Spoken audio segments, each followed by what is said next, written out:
उत्तर प्रदेश में पहले खाद संकट और अब खाद की कालाबाजारी किसानों को दोहरी मार झेलनी पड़ रही है। इसका सबसे बड़ा सबूत उन्नाव से सामने आया है। उन्नाव में 2 दिनों से किसान डीएम और सीडीओ को फोन कर रहा था। बार बार एक ही शिकायत कर रहा था कि जिले में खाद की कालाबाजारी चरम पर है, किसानों के हक को मारा जा रहा है। इस शिकायत के फौरन बाद डीएम और सीडीओ एक्शन में आ गए। उन्होंने फिल्मी स्टाइल में एक बड़ी कार्रवाई को अंजाम दिया। सीडीओ ने किसान की शिकायत को बड़ी सीरियसली लिया। इस अधिकारी ने अपने गनर को किसान बनाकर खाद की लाइन में खड़ा कर दिया। जब खाद खरीदने की बारी आई तो खाद बाजार में तय कीमत से 2 गुने पर बेचा जा रहा था। गनर ने 3 बोरी खाद खरीदी तो उसे जबरदस्ती उसके साथ 3 बोरी गेहूं भी खरीदना पड़ा। फिर गनर एक दुकान से दूसरे दुकान पर डीएपी खरीदने चला गया, वहां भी वही हाल।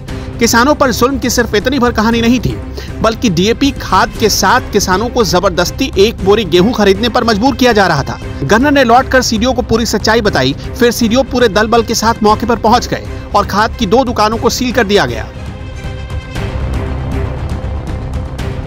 सीडीओ दिव्यांशु पटेल, एसडीएम सदर सत्यप्रिय सिंह और जिला कृषि अधिकारी उन दुकानों पर पहुंच गए। सीडीओ ने खाद की कालाबाजारी कर रहे दुकानदार को हिरासत में लेने के साथ ही दुकान को सील कर दिया। इसके अलावा इलेक्ट्रॉनिक कांटा और स्टॉक रजिस्टर को भी कब्जे में ले लिया गया है। इसके बाद सीडीओ दूसरी खाद की दुकान पर पहुंचे, लेकिन दुकानदार पहले से ही ताला जोड़कर फरार हो चुका था। सीडीओ ने करीब 1 घंटे तक दुकानदार का इंतजार किया, जिसमें सीडीओ ने दुकान और गोदाम को सील करा दिया है। वहीं जिस मकान में खाद की दुकान थी उसके मेन दरवाजे को भी सील कर दिया गया। जिलाधिकारी महोदय के निर्देशन में सुबह निर्देश दिए गए थे कि जो खाद की कालाबाजारी हो रही है इस संबंध में प्रभावी कार्रवाई की जाए। इस संबंध में कुछ लोगों से शिकायतें मिल रही थी, तो अब मेरे अर्दली और सुरक्षा कर्मियों को किसान बनाकर भेजा गया था और उनके द्वारा खाद की खरीद की गई, जिसको 1390 रुपये में दुकानदारों के द्वारा बेचा गया।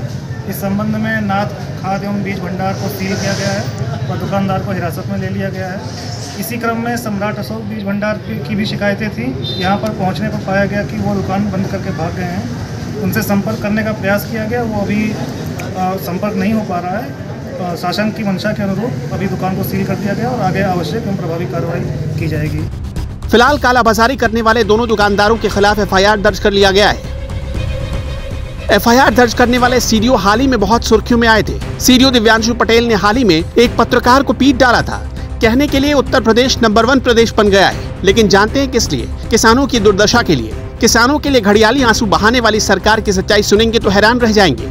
खाद की लाइन में लगे करीब 5 किसान अब तक जान गंवा चुके हैं, लेकिन रामराज के अभिमान में समाई सरकार की आंखें अभी तक नहीं खुल सकी। वो तो शुक्र है कि दिव्यांशु पटेल जैसे अधिकारी हैं जो किसानों की सुन लेते हैं, वरना ललितपुर से लेकर लखीमपुर तक क्या हो रहा है पूरी दुनिया जानती है। अस्तित्व न्यूज के लिए उन्नाव से निशानाथ पांडे की रिपोर्ट।